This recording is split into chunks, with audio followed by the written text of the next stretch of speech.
காலையில் இந்த டிஃபன் சாம்பாரே ஒரு தலைவலிங்க. என்ன செய்கிறது, ஏது செய்கிறது, சட்னி வைக்கலாமா, சாம்பார் வைக்கலாமா அப்படின்னு டக்குன்னு ஞாபகத்தில் வந்தது இந்த குழம்புங்க. அப்படியே 2 இட்லி சாப்பிட்றவங்க கூட 4 இட்லி இன்னும் 2 தோசை சுட்டு போட்டுனுவாங்கன்னு சொல்லுவாங்க.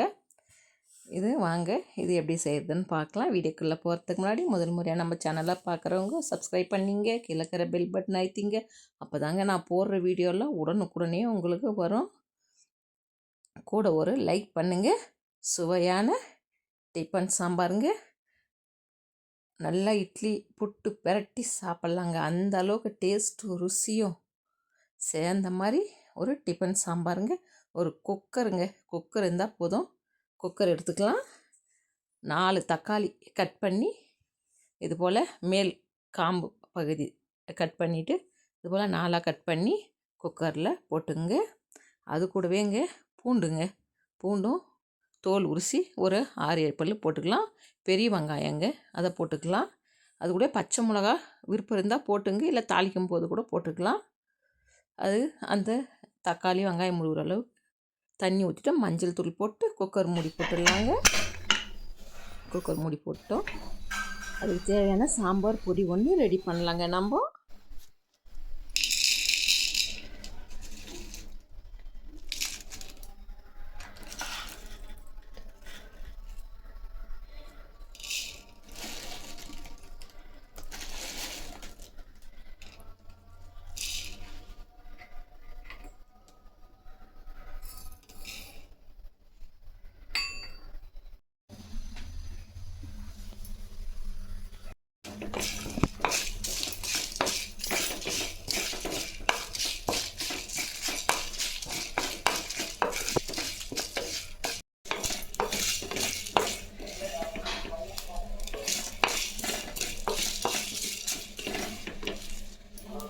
வறுத்து ஆற வச்சுட்டோம். நம்ம குக்கரில் போட்டு தக்காளி வெங்காயம் பூண்டுங்க நல்லா வெந்துடுச்சுங்க.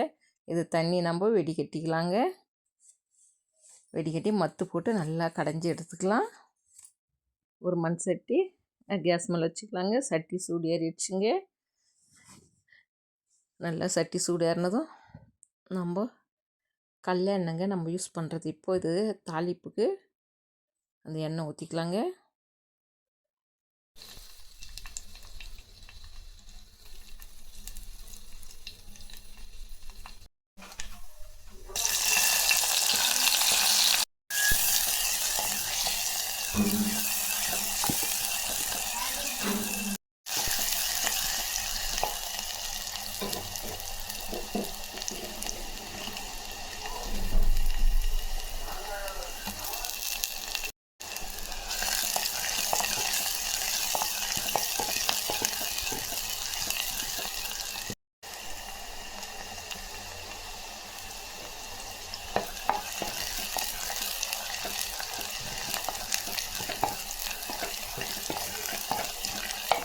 தாளிச்சிட்டு நம்ம ஒரு 1.5 டீஸ்பூன் சாம்பார் பொடி போட்டுக்கலாங்க. நம்ம வீட்டில் ரெடி பண்ண பொடி தாங்க இது.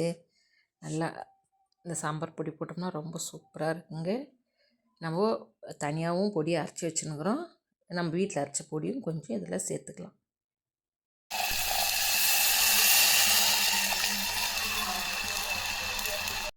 நம்ம அரைச்சி வச்சு மசாலாங்க இது நல்லா மிக்சியில் அரைச்சிக்கலாம். அரைச்சிட்டோம், நல்லா தூள் பண்ணிக்கணும் பாருங்கள். நம்ம அரைச்ச பொடியில் இதில் சேர்த்துக்கலாங்க. நல்லா கரண்டி போட்டு கலக்கி விட்டுடலாம். எண்ணெய் கடலப்பருப்பு போடுறதுனால அங்கங்கே கெட்டி பிடிக்கும். இது போல் நல்லா தொழி விட்டுக்கலாங்க.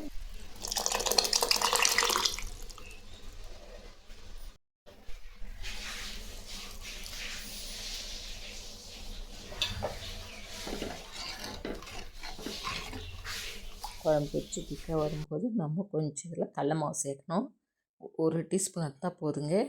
இது தண்ணி ஊற்றி நல்லா கலக்கி நல்லா 1 ஸ்பூன் போட்டு நல்லா நைஸாக ஆக்கிடலாம். அங்கங்கே கட்டி இறங்கி பாருங்கள். இப்படி தண்ணியாட்ட கரைச்சிக்கலாங்க.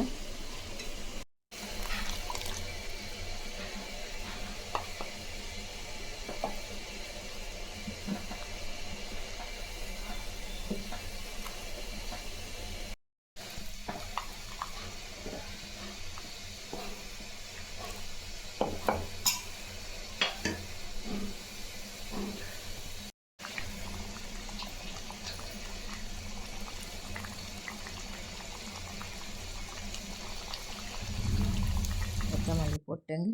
சுவையான சூப்பரான டிஃபன் சாம்பாருங்க.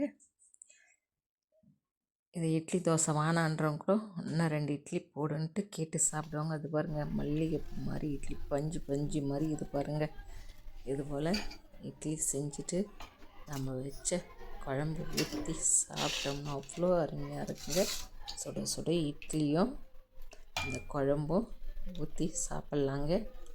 நல்லா தொட்டு சாப்பிடாதீங்க, நல்லா இட்லி பஞ்சாட்டு இட்லி இப்படி போட்டு பரட்டி சாப்பிடுங்க. இந்த வீடியோ உங்களுக்கு பிடிச்சிருந்தா உங்கள் ஃப்ரெண்ட்ஸுங்களுக்கு ஷேர் பண்ணுங்கள். சுவையான இட்லி சாம்பார் ரெடிங்க. நம்ம இன்னொரு வீடியோவில் சந்திக்கலாங்க.